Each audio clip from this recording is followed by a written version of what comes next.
Gue udah terlalu lama ngejar hal-hal yang besar dan terlalu jauh, sampai buat gue lupa sama apa yang ada di dekat gue.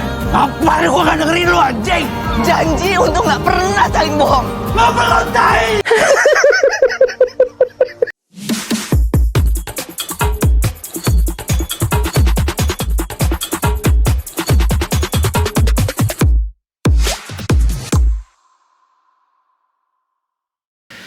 Sebuah ironi ya, ketika sebuah film itu pengen memberikan sebuah pesan, salah satunya itu untuk mengkritik pihak-pihak yang harus jualan cerita sedih dulu baru bisa dapetin cuan, tapi Anda sendiri yang melakukan itu.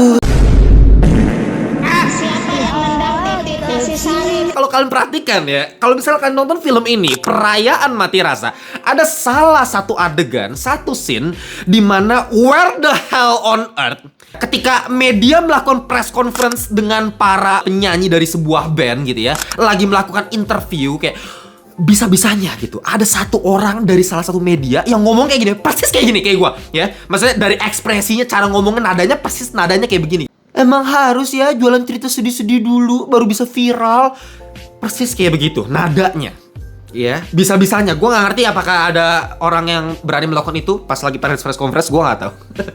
Tapi ya, maksud gue gini, seolah-olah film ini tuh pengen sok-sokan gitu ya, untuk memberikan pesan kalau misalnya, woi, lu pihak-pihak lagu-lagu, film-film yang memanfaatkan momentum untuk mendapatkan simpati dari masyarakat, menjual kesedihan sehingga lu bisa dapetin cuan ya. Anda semua tolong diperhatikan ya, secara moral, secara etika. Yang gue dapatkan seperti itu ya. Ada salah satu pesan, ini bukan satu pesan deh ya, ada banyak pesan dari film ini, cuman ada salah satu pesan ya, ketika ada satu scene yang tadi gue bilang tuh media yang seperti itu, gue yakin itu pesannya.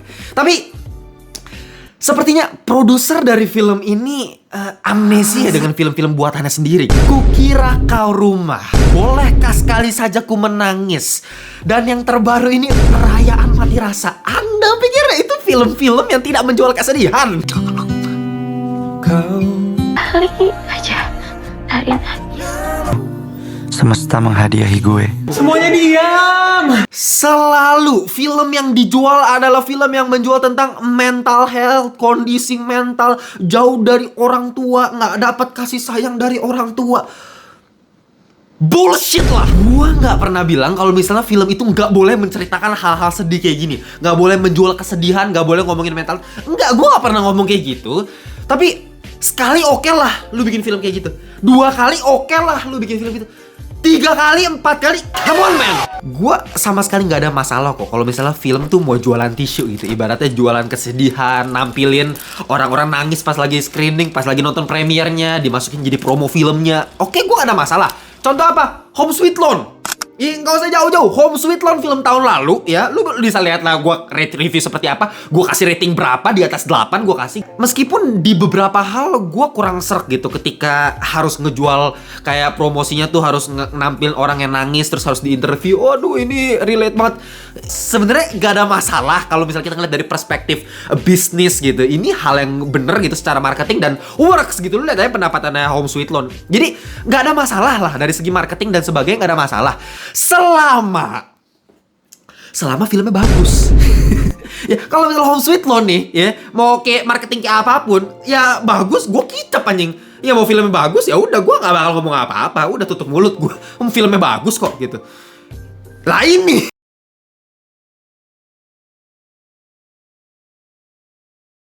Oke, mungkin sebelumnya gue akan disclaimer dulu ya. Film ini bukan film yang gak sedih. Ya, dalam artian gue yakin akan ada banyak sekali orang yang akan nangis nonton film ini. Tapi murahan. Gitu aja. Sedih tapi murahan. Dalam artian apa bang? Maksudnya murahan. Gue udah selalu berkali-kali bilang kalau misalnya film ya, kita compare 2 film, yang satu bener-bener promosinya jual kesedihan, lu kasih lagi video sosial eksperimen dan sebagainya, ngasih lihat masa lalunya si ini, masa lalunya si ini, lu tambahin lagi lagu-lagu sedih, soundtrack sedih, masukin semuanya. Kalau misalnya emang sedih, oke, mungkin lu akan sedih. Tapi kalau misalnya kita compare sama satu film yang sama sekali nggak ngejual kesedihan dari promonya, soundtrack yang dipakai minim gitu Pak, cuman pakai dua soundtrack misalnya gitu ya, cuman mainin sinematografi visual, ya lebih mahal yang mana? Ya lebih mahal yang kedua dong gitu kan. Ya film yang satu ini ya murahan gitu, kayak ya lu dengerin lagu sedih aja lagi galau lu bisa nangis kan. Lu apalagi kalau lu relate gitu, lu relate misalnya lu nggak punya ayah, lu jauh sama ayah, ya lu relate nangis aja nonton film ini. Jadi gue nggak ada masalah kalau nonton film ini nangis. Jadi gue nggak bilang kayak lu mending gak usah nonton film, enggak, lu coba aja nonton film ini. Cuman ya ini pendapat gue akan jelasin kenapa menurut gue ini film fail, totally fail. Oke. Yang pertama, kita mungkin bahas dari sinopsisnya dulu. Film ini memang menceritakan mengenai hubungan ayah sama anak ya. Anaknya ini ada yang namanya Ian, diperankan sama Iqbal Ramadan. Dan dia punya ayah yang namanya Satya, diperankan sama Mas Dwi Sasono. Nah, Iqbal ini memang ngerasa kalau misalnya ayahnya ini nggak pernah ada buat dia. Karena memang ayahnya ini, si Satya ini selalu pergi berlayar karena dia kapten kapal laut. Nah, sedangkan dia juga punya adik nih, si Iqbal ini, si Ian ini. Adiknya ini namanya Uta, diperankan sama Umay Shahab nih, produsernya dan saudaranya juga.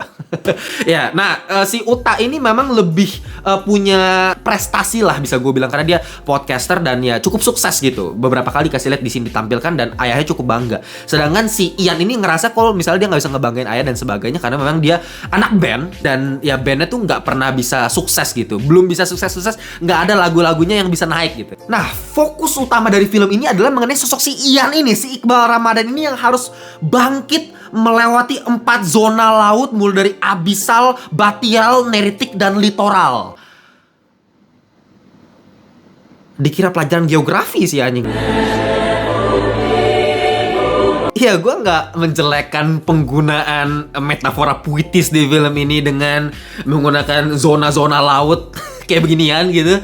Cuma gue emang membayangkan aja bagaimana proses terbentuknya ide penggunaan zona laut dalam film ini gitu. Mungkin penulis skrip filmnya itu tiba-tiba menemukan soal UN lamanya gitu dan menemukan salah satu nomor soalnya adalah perhatikan gambar zona kedalaman laut berikut. Zona apa yang terdapat banyak binatang dan terumbu karang di dalamnya?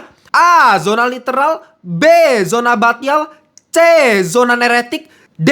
Zona abisal. Dan si bangsat malah milih E anjing ya, zona pasang surut.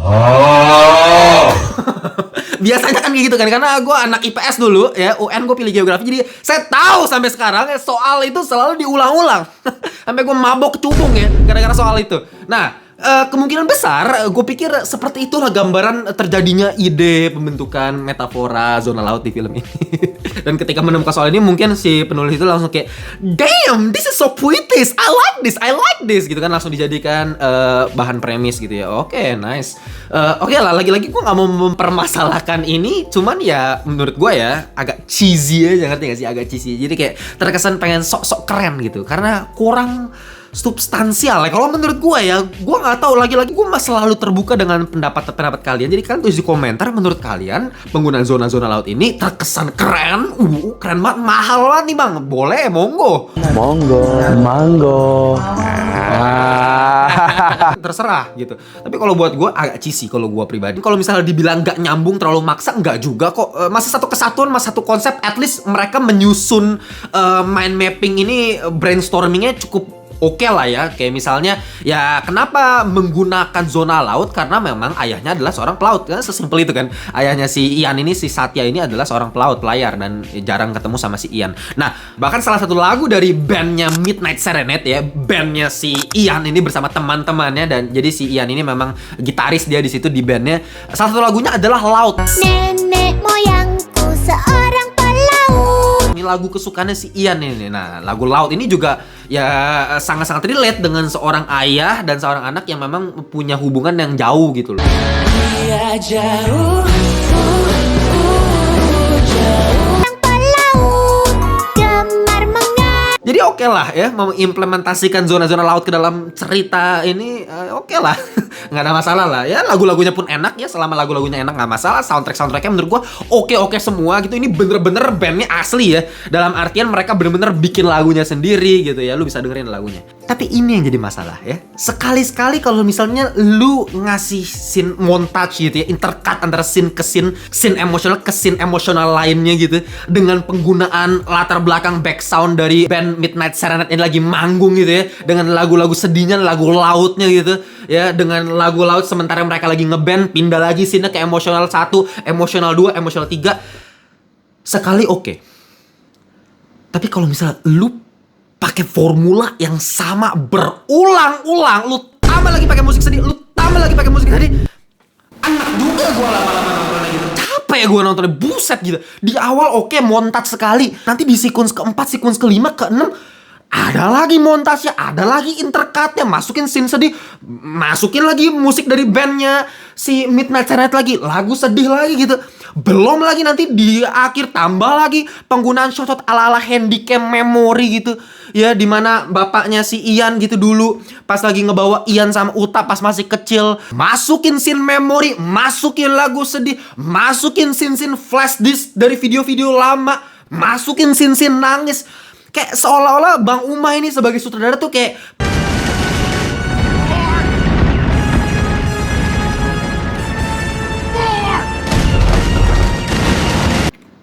jadinya bukan nangis ya, tapi malah kayak dipaksa nangis gitu. Ya kayak filmnya itu memaksa penontonnya untuk bisa nangis, menarik terus penonton, nge-milking adegan-adegan sedih itu sehingga dijadikan cuan gitu kan, ngerti gak sih? Seolah-olah malah itu yang gue dapatkan. Gue nggak tahu apa motivasi orang-orang di balik film ini. Gue nggak bisa ngejudge, gue nggak punya hak apapun untuk ngejudge, tapi gue punya hak untuk mengutarakan apa yang gue rasakan. Karena ketika gue menonton film ini, yang gue rasakan ya itu, gue nggak nangis secara natural, tapi gue dipaksa untuk nangis. Lagi-lagi ya, sedih itu subjektif gitu. Gue nggak bisa atur rasa sedih kalian tuh seperti apa. Jadi ya silakan nonton film ini. Cuman satu hal yang bisa gue tekankan adalah ya itu yang gue bilang tadi, murahannya itu tadi. Gue sebagai orang Kristen, gue miris ngelihat banyak sekali gereja sesat di luar sana yang memanfaatkan lagu-lagu sedih, lagu-lagu rohani sedih, dipakai supaya orang-orang kayak langsung keluarin persembahan, pendetanya langsung kaya anjing. Lu lihat rumah-rumahnya kayak apa. Itu bukan orang Kristen menurut gue, itu penipuan aja. Nah itulah maksud gue, musik ini bisa dipakai menjadi elemen sugesti gitu, bisa menjadi alat untuk membuat kalian nangis. Dan gak masalah kalau kalian mau nangis, cuman kalau misalnya gue sebagai reviewer, gue harus bahas secara objektif. Ya gue gak bisa cuma ngeliat lagu sedih terus gue langsung nangis kayak, gak bisa gue bahas kayak begituan doang man, come on. Ya terserah lu mau liat di TikTok, mau liat orang-orang review kayak apa, nangis nonton film, ya terserah, gak masalah. Ya kan buktiin aja sendiri gitu. Ya kalau nangis ya udah bagus dong, ya bagus, good for you gitu. Tapi kalau buat gue, mohon maaf, gue nggak dapet sama sekali. Bahkan untuk gue sendiri yang relate, ya gue itu udah nggak punya ayah sejak gue kelas 1 SMP 2014. Waktu itu ayah gue meninggal kanker gitu ya. Dan orang yang paling gue cinta itu sebenarnya ayah gue gitu. Karena yang ngenalin gue sama film, yang selalu beliin gue film itu bapak gue gitu. Yang ngajarin gue main basket, main futsal, gue bisa olahraga. Yang gue kan atlet wusu ya, gue bisa jadi atlet wusu kayak begini pun karena ayah gue yang ngenalin gue ke wusu gitu. Jadi semua hal, bahkan bakat gue dalam gambar itu semua dari ayah gue. Jadi harusnya ya, kan gue udah berkali-kali bilang kayak sebelum video sebelumnya gue udah bilang kalau misalnya ini kalau ada film yang ngomongin ayah sama anak, biasa gue nggak kuat, susah, gue susah nahan nangis itu biasanya. Tapi mohon maaf, ini gagal sekali, ini fail, bener-bener fail. Bahkan yang sangat-sangat relate sekalipun sama gue nggak nangis gitu. Jadi ya dari elemen-elemen tadi gitu, dari penumpukan kesedihan yang terus ditumpuk dan acting, ini gue mungkin akan bahas sedikit masalah acting. Mohon maaf sekali, Kak Priscilla Jamail, hancur banget actingnya. Parah, kacau. Ini actingnya parah banget, Kak Priscilla Jamail. Mohon maaf banget, mohon maaf. Tapi lu bisa bukti sendiri, lagi bukti sendiri omongan gue. Dan bahkan gue nggak perlu bedah satu-satu dari ekspresi, mimik wajah, gestur tangan, nada mata. Gue nggak mau jelasin itu. Ini parah banget, lu buktiin sendiri aja. Bahkan dari trailernya aja lu bisa buktiin. Dari dialog-dialog yang ada di trailer, yang muncul di trailer, lu bisa lihat actingnya separah apa. Lo gak lagi ngerasa kompetisi sama siapapun kan? Lo happy nggak sama lagu-lagu yang band lo udah buat? Kelihatan banget kurang jam terbang, itu satu. Kedua, bahkan Bang Umay selaku sutradara yang main juga di film ini, masih kurang banget. Kerasa banget actingnya, masih mencoba gitu. Ya, dari cara dia nangis, bibir digeterin, harus ngedan dulu. Ngedan supaya air mata keluar, kerasa. Trying too hard untuk bisa nangis, untuk bisa sedih. Bahkan ketika scene marah-marah, mungkin kalian akan langsung bilang, Bang, scene marah-marahnya keren. Ya, kalau misalnya kalian bilang scene marah-marah itu keren, Anda bisa lihat scene yang satu ini. Kamu lihat nenek sekarang. Lihat nenek. Nenek pingsan gara-gara kamu, Pasya. Dewa, kamu lupa sama Dewa. Dari tadi kamu suruh aku untuk melihat, Dewa. Aku gak bisa melihat. Aku buta, Dewa. seperti yang udah berkali-kali gue bilang, acting marah itu lebih gampang dibandingkan lu ngomong biasa tapi kelihatan gak acting. Itu jauh lebih gampang karena ya sinetron itu isinya marah-marah semua, marah-marah, bentak-bentak, banting meja, tengah teriak, mata melotot, jadi itu barang gitu. Jadi menurut gue itu bukan indikatornya gitu. Lu ngeliat scene marah, enggak, bukan itu indikatornya. Bahkan Mas Dwi Sasono itu idola gue ya. Kalau kalian tanya, bang, aktor favorit lu di Indonesia itu siapa? Gue jujur secara pribadi tuh Mas Dwi Sasono adalah aktor favorit gue semenjak gue nonton Tetangga Masa Gitu, sitkom terbaik Indonesia menurut gue. Tetangga Masa Gitu, dia jadi Mas Adi luar biasa, dan semenjak itu gue idolain dia, gue ikutin film-filmnya dia, Budi Pekerti dan sebagainya, itu keren-keren semua. Dan gue nggak mau debat ya, Mas Dwi itu salah satu yang terbaik lah, actingnya bagus banget. Tapi di sini sama sekali nggak dimanfaatkan ya, mungkin memang karena perannya juga dikit doang gitu ya, maksudnya munculnya juga sebentar doang ya, cuman buat emosional, lagi-lagi cuman emosi, milking emosi-emosinya itu sayang banget gitu. Dan mungkin akan ada banyak yang bilang, Iqbal actingnya bagus bang, cara dia marah, membentak, betul ya. Ada satu scene yang berhasil bikin gue emosi gue bener-bener ikut ketarik tuh ya, pas nontonnya itu ketika dia lagi marah sama si produser musiknya. Itu bener-bener entah kenapa kayak gue bisa ngerasain apa yang dirasain Iqbal gitu. Ketika dia bentak itu depan muka itu, gue juga serasa kayak pengen bentak tuh produser. Jadi itu berhasil. Jadi Iqbal ini memang menurut gue udah jauh lebih terbukti memang actingnya bagus gitu ya. Ketika dia terisak-isak, tersengal-sengal, ya nangis tuh harusnya kayak gitu. Nangis tuh harusnya memang tersengal-sengal gitu. Ya itu aja sih sebenarnya. Kalau misalnya kita ngomong secara sinematografi, oke lah, ini modern banget ya. Bang Umay menurut gue udah menguasai lah kalau masalah kamera, penggunaan lighting gitu, secara color gradingnya, tone-nya lebih dibikin kebiruan. Karena ini juga ngomongin laut gitu, temanya kan zona laut biru, mellow gitu kan, modern. Ini kan juga anak muda banget lah filmnya gitu ya. Menurut gue shot-shotnya oke-oke semua. Gue nggak perlu bahas banyak masalah itu. Tapi ya bukan yang spesial juga gitu. Kalau misalnya kita compare sama film yang kemarin, yang baru gue bahas kemarin, jauh. Ya, sinematografi masih jauh ya, color grading, posternya kerasa ini masih mediocre banget gitu secara eksekusinya. Ya mungkin file score yang bisa gue kasih untuk film ini adalah 5,9 alias sampah. Mohon maaf sekali belum bisa di 6 atau kurang ya. Sebenarnya satu-satunya masalah yang bikin gue nggak bisa taruh di, harusnya gue pengen taruh di 6,4 kalau audionya bener. Sorry kalau gue salah. Coba kalian tulis di komentar, kalian ketika nonton film ini apakah audionya kekencangan atau enggak? Bisa jadi itu cuman bioskop yang gue denger aja. Memang bioskopnya entah kenapa mungkin kesenggol audionya jadi kekencengan, karena buset itu ngomong biasa aja kayak dimaksimalin anjing audionya gitu. Setiap omongan nggak natural sama sekali. Apakah di bioskop gua doang atau memang filmnya kayak begitu? Ya kalau misalnya cuma di bioskop gua doang ya kita bisa bilang ini 6,4 atau dikurang lah. Tapi kalau misalnya emang audionya kayak begini, ini kurang banget sih audionya. Jadi ya mungkin 5,9 ya. Kalau kalian punya pendapat yang berbeda seputar film ini, tulis di komentar. Oke, gitu aja untuk video kali ini. Kita jumpa di video berikut ya. Bye bye semuanya.